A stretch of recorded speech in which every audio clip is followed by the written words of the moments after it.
I'm Juliana Forlano. You're watching Act TV. Our interview today is with Act TV's very own Alex Cequea, who animated a video called Systemic Racism Explained. It's gone viral in recent weeks for its clear and comprehensive breakdown of how racism exists at every level of our society. Alex is with us to explain the different facets of systemic racism and how we can work to break down these barriers. Alex Cequea is a senior producer at Act TV, where he makes original animated videos about social issues. His videos have gotten hundreds of millions of views and shares from people like Senator Bernie Sanders, Robert Reich, organizations like the New York Times and MoveOn. His Systemic Racism Explained video was recently shared by tons of celebrities: Kim Kardashian, LeBron James, Viola Davis, Alyssa Milano, Snoop Dogg. He is currently coming to us live from Barcelona, Spain. Alex, thanks for joining us. Thank you for having me, Juliana. I missed you. I know, I missed you too. The Twitch stream, yeah. Every once in a while, changing, so. For sure. Every once in a while, I'll jump in and jump in the chat for a little bit. It's like, hey, what's up, guys? I know, it's always great to see you, and all of our people, Carpe Pax and Lauren, and people are all saying hi to you in our Twitch page. I think you are a familiar and recognized face, and your voice might be familiar to people watching because you do the voice for the video. You know, I think I am going to take a few minutes right now to play the video for people who may have not seen it earlier in Go for it. the program. So let me quickly do that, and give me a brief minute here. And while I'm setting it up, why don't you talk about you made this video over a year ago before the George Floyd protests happened. It is having a moment in the sun right now. Talk about what sparked you to make this particular piece that we're about to see. You know, it's interesting. I feel like there are large gaps in education when it comes to the history of slavery and how it connects specifically to what we experience today. I grew up, I'm American. I was born in the States, but I spent my childhood in Venezuela. And then I came back to the States in middle school and high school. So the American history that I was taught was missing a lot of very crucial information.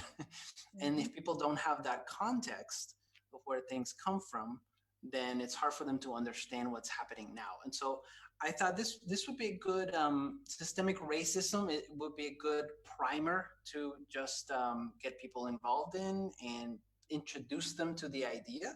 And that was the original inspiration for it. And I also noticed there was nothing like this. When you look online, it's such a complex topic that what you usually see is 2-hour-long lectures about it, which of course we can spend all day talking about it because it's so complex. And I didn't see anything short that was concise, that could kind of encapsulate the whole thing. So I thought with cartoons, which makes it very watchable and fun. Here's the video. Let's take a look, and then we'll come back and speak with its creator, Alex Cequea. Oops, we need sound. There we go. Kevin, who lives in a wealthy neighborhood. All of Jamal is a boy who... This is Jamal. Jamal is a boy who lives in a poor neighborhood. He has a friend named Kevin, who lives in a wealthy neighborhood. All of Jamal's neighbors are African American, and all of Kevin's neighbors are white. Because Jamal's school district is mostly funded by property taxes, his school is not very well funded. His classrooms are overcrowded, his teachers are underpaid, and he doesn't have access to high-quality tutors or extracurricular activities. Kevin's school district is also funded by property taxes, so his school is very well funded. His classrooms are never crowded, his teachers are very well paid, and he has access to high-quality tutors and lots of extracurricular activities. Kevin and Jamal live only a few streets away from each other. So how come they're growing up in such different worlds with such different opportunities for success? The answer has to do with America's history of systemic racism. To understand it better, let's look at what life was like for Kevin and Jamal's grandparents. Decades after the Civil War, many government agencies started to draw maps dividing cities into sections that were either desirable or undesirable for investment. This practice was called redlining, and it usually blocked off entire black neighborhoods from access to private and public investment. Banks and insurance companies used these maps for decades to deny black people loans and other services based purely on race. Historically speaking, owning a home and getting a college education is the easiest way for an American family to build wealth. But when Jamal's grandparents wanted to buy a house, the banks refused because they lived in a neighborhood that was redlined. So Jamal's grandparents were not able to buy a home, and because colleges could prevent them from attending through legal segregation, their options for higher education were really scarce. Kevin's grandparents, on the other hand, got a low-interest loan to buy their first house and got accepted into a handful of top universities, which traditionally only accepted white students. This opened up a wealth of opportunities that they were able to pass on to their kids and grandkids. Even as late as the 1980s, an investigation into the Atlanta real estate market showed that banks were more willing to lend to low-income white families than to middle or upper-income African-American families. As a result, today, for every $100 of wealth held by a white family, black families have $5.04. A 2017 study confirms that redlining is still affecting home values in major cities like Chicago today. This explains how Kevin and Jamal inherited vastly different circumstances. Unfortunately, the story doesn't end there. A big part of systemic racism is implicit bias. These are prejudices in society that people are not aware that they have. Let's go back to Kevin and Jamal. Against all odds, Jamal manages to be the only student from his high school to get accepted into a great university, the same one that Kevin and his high school friends are attending. But after Kevin and Jamal both graduate, Jamal notices that his resume isn't drawing as much interest as Kevin's, even though they graduated from the same program with the exact same GPA. Unfortunately for Jamal, studies show that resumes with white-sounding names get twice as many callbacks as identical resumes with black-sounding names. Implicit bias is one of the reasons why the black unemployment rate is twice the rate of white unemployment, even among college graduates today. You can see evidence of systemic racism in every area of life. The disparities in family wealth, incarceration rates, political representation, and education are all examples of systemic racism. Unfortunately, the biggest challenge with systemic racism is that there's no single person or entity responsible for it, which makes it very hard to solve. So what can you do? The first thing you can do is work towards becoming more aware of your own implicit biases. What are some prejudices that you might hold that you're not aware of? Second, let's acknowledge that the consequences of slavery and Jim Crow laws are still affecting access to opportunity today. As a result, we should support systemic changes that create more equal opportunities for everyone. Increasing public school funding and making it independent from property taxes would be a great start, so that poor and wealthy districts can receive equal access to resources. Systemic problems require systemic solutions. Luckily, we're all part of the system, which means that we all have a role to play in making it better. Peace. Well done, Alex. Beautiful piece. Thank you. I appreciate it.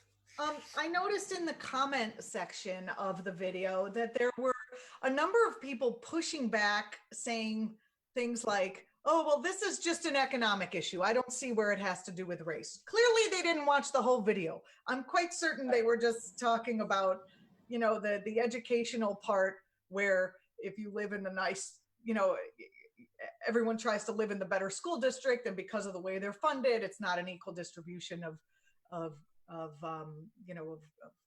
resources. Resources, absolutely. Your thoughts about how we can push back against the narrative that it's just economics and that, you know, race actually does play a role here? I think, you know, what I found making these videos is that since people have a very low attention span, this is why these kinds of cartoons are effective, because they're short, they're to the point.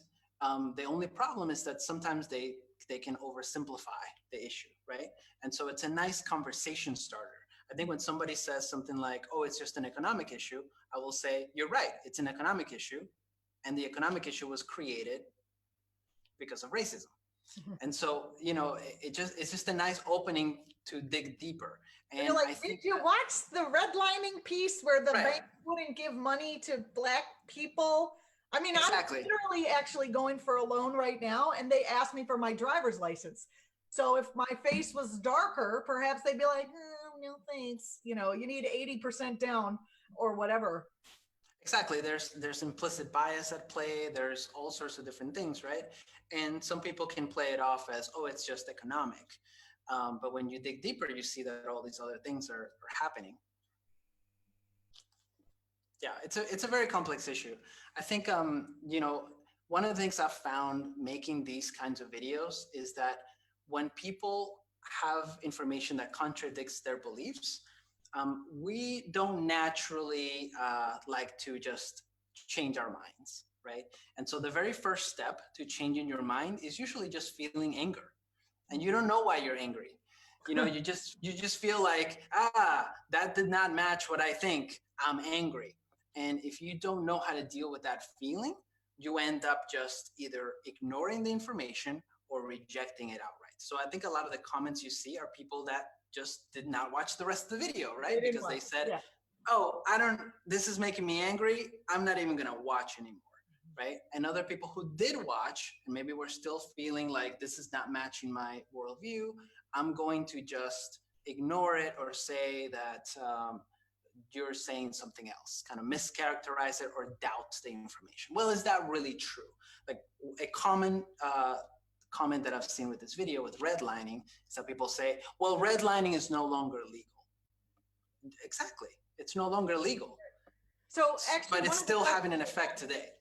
Exactly. That was my next question, which is, you're in the video, you talk about how access to wealth goes to Kevin and Jamal's grandparents' ability to buy a home and get the loans as a result of redlining. Can you talk about why it is still impacting Black people today if it's not a thing anymore? Right. I think the line that I wanted to draw is how these things in the past affect us today. Right. And one of the biggest issues with all of this is that when people say it's economic issues, yes, and a lot of economic issues and wealth is inherited, and so how your parents did and how their parents did, it's going to have a huge effect on your success in life. It doesn't mean it's the sole reason for your success or failure, but we're just talking about probabilities, right? If a white kid who in a really stable household with wealthy parents works exactly as hard as a Black kid in a Black neighborhood with a lot less resources, the white kid is going to be more successful. It's going to be successful more times than the Black kid. Doesn't mean the Black kid is never going to be successful. The Black kid will succeed sometime. If they do their lives 10 times, the Black kid might succeed 3 times out of 10, but the white kid might succeed 6 times out of 10. These are probabilities, right? And so I think it's important for people to draw those lines and see how those things still affect us. And yes, redlining is no longer legal. Great. But you can still see the property values map. It's not a fun activity. Exactly. They could still be doing it even without it being official. Right, exactly. Because now they have the excuse that it's just economic, right? They can say, well, that neighborhood isn't really a good neighborhood for investment. I like what you said about how, that we could just easily change how we fund school districts and then the inequality starting at the educational level would end. Could you be a little more clear about that? Someone in your comments said something like, this is a great argument for school choice, which is what Republicans want. Okay, so I want to unpack that one because that's crazy. It is crazy. It is crazy. So first of all, some of the pushback that I've seen has to do with people that live in maybe smaller cities or smaller towns where the entire town or the entire neighborhood has one school district, meaning all of those schools are funded equally based on the number of kids, right? Still, the quality of education will change, will vary, but all the schools are funded equally. So they say this video is false because in my town, all the schools are funded equally. But if you look at where most Americans live, which is around major cities and metro areas, right? All of those cities have tons of school districts. And those school districts have borders and lines, and they're funded differently at the edges. Mm-hmm. And so you end up with a variety, right? So what was the question that you asked me for the pushback? How can we, they want to use it as an excuse to do school choice. School choice, right. Saying, let's share resources across the district. Right. So the problem with school choice is that, you have this entire educational infrastructure that if you end up pushing school choice, you're going to continue to dismantle it. And school choice also doesn't address the issue of equal access and opportunity.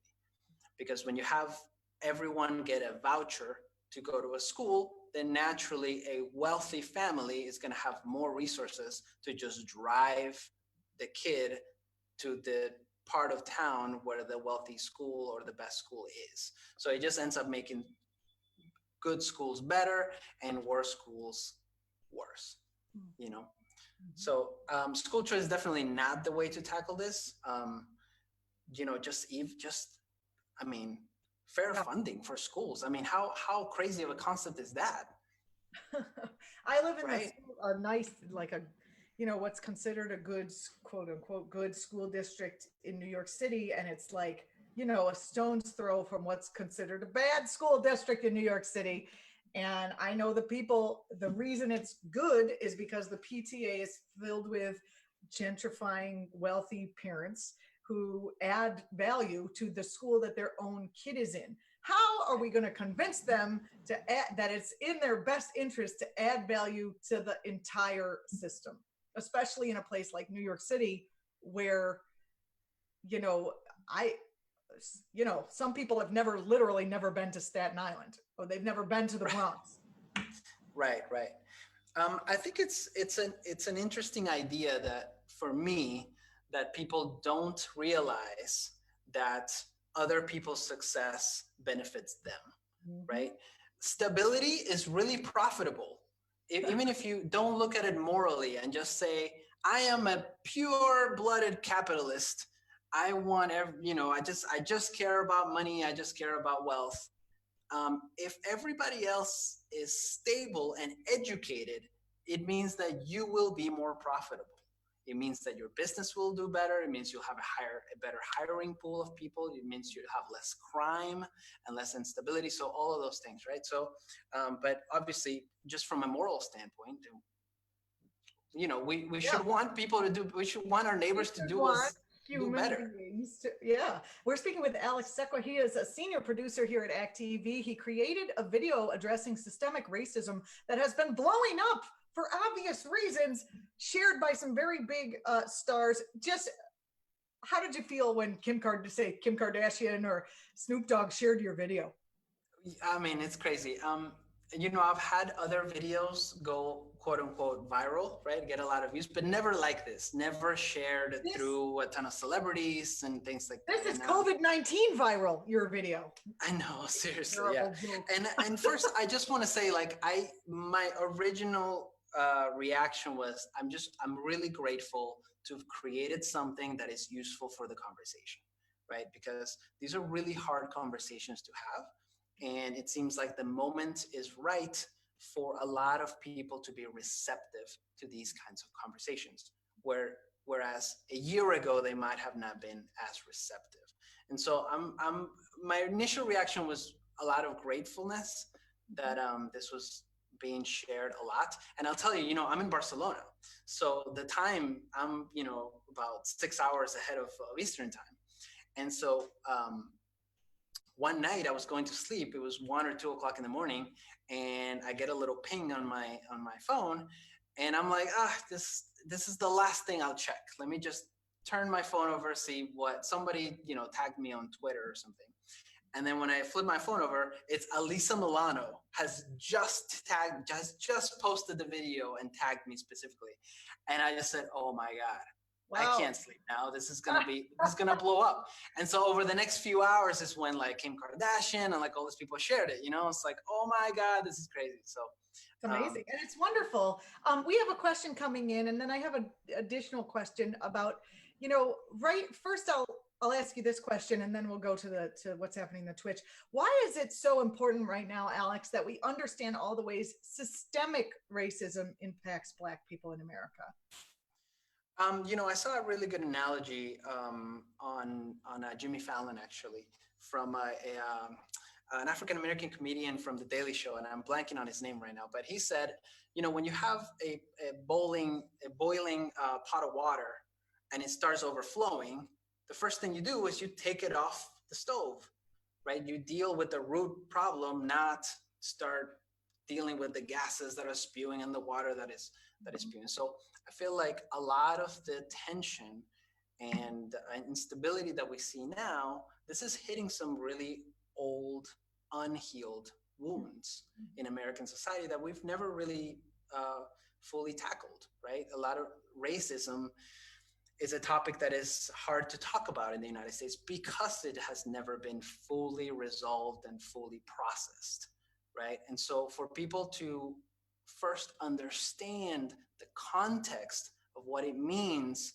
when an African American sees another person die, an innocent person die at the hands of police, you know, for them to understand that that's not an isolated incident, that's not just an unfortunate death. Of course it is, but it's so much more than that because it's hitting on all these historical contexts. And so understanding what systemic racism is and where we are, it's the first step to having these conversations and to be able to solve these problems. These are trust problems.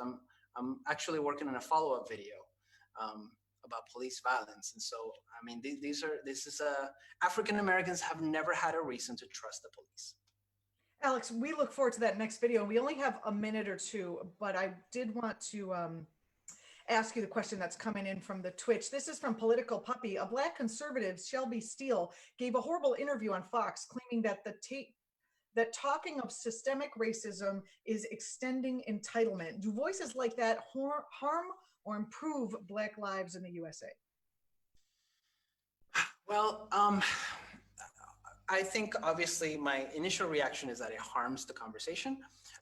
What I see a lot is people's inability to separate their own experience, or to people's inability to realize that their own experience is not everybody else's experience. And so when you have, you know, an African-American man or woman saying systemic racism doesn't exist because I succeeded in the system, they're missing the entire point. You know, they are.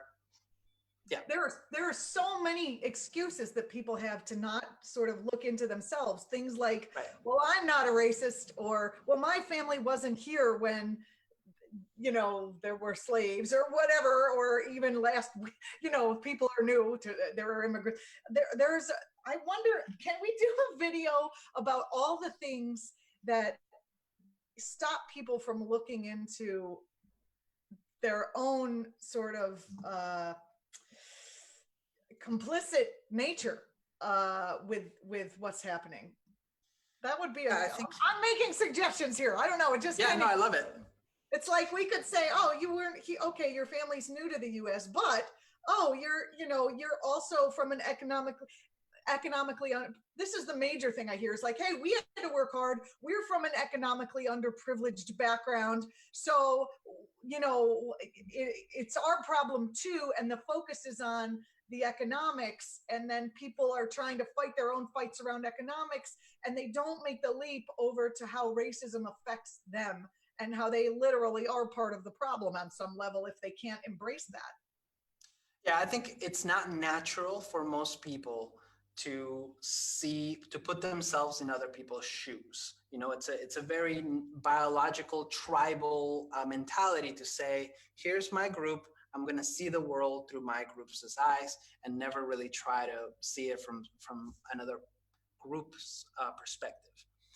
And so I think collectively in society, we don't really have the tools, like we're not taught those tools to look deeper into our own introspection. And I know you've done a lot of like social work stuff and personal growth stuff, so you know this, right? Like these are things that are hard. These are things that are hard to do with ourselves, you know. And it just takes work. It takes work, and it's techniques and it's tools, and it's a really big effort to help people have the tools to. As a therapist who still does some pro bono work, so unless you can handle a comedian / therapist, you don't want me. Don't ask me, okay? I've had a lot of my current people that I'm working with say, listen, I went to the march, but also I had this terrible thought, and and we have to talk about this more later because I actually have to go, but and so now I can't share it with anyone and I feel terrible, blah, blah, blah. And I'm like, no, you have to say those thoughts. You are a person of kind heart that has been, your mind has been programmed through the forces that want to divide the races. And because those thoughts come in, you just say, oh, that's a thought that I don't actually believe. You have to like kind of step back and realize your thoughts are not you, because people, we've been spoon fed from the beginning of our lives that Black people are scary and dangerous and have to be corralled and there's something wrong with the culture and blah, blah, blah, blah, blah. So, along with a number of other tropes. So I don't think, what I've always been taught is that it's not your fault if something pops into your mind, but if you're entertaining that as a real thought and acting on it, then that's on you. And so I think that could alleviate some of the, people, the guilt that stops people from looking at being complicit in the system that oppresses people. Absolutely. There's a I theory. think you're right on. Yeah. I think you're right on. I might have to book a session with you. Let's do it. You mind if I drink? You mind if I drink? During my sessions. It'd be better. We'll learn a lot of stuff. Alex, thank you so much for making that video and all the other ones. When will we be expecting the one that you mentioned about the police? I just finished writing a draft script for it, so we're working on it internally. And so, how long does it send it over? It takes a while. Usually I take a long time because I do a lot of research, and I had some people from act.tv internally help me put together, send me resources and things. And so I've been like reading and looking through all of it. And my videos are really short, so a lot of things get left out. But it takes a long time to create something engaging that is short, that is actually explains enough of an issue and doesn't oversimplify. We thank you so much for being able to do that, because there, like you said, there's so much information out there, and distilling it down is just, it's the grace that you do for us to distill it down so we can understand it without taking a whole woman studies class or a class on policing. It's really important what you do. Alex Cequea, senior producer here at act.tv. I'm happy to be part of the team with you. It's really great to see you. Thank you so much for being on the show today, and hopefully you'll come back soon. Awesome. Likewise. Thank you, Juliana.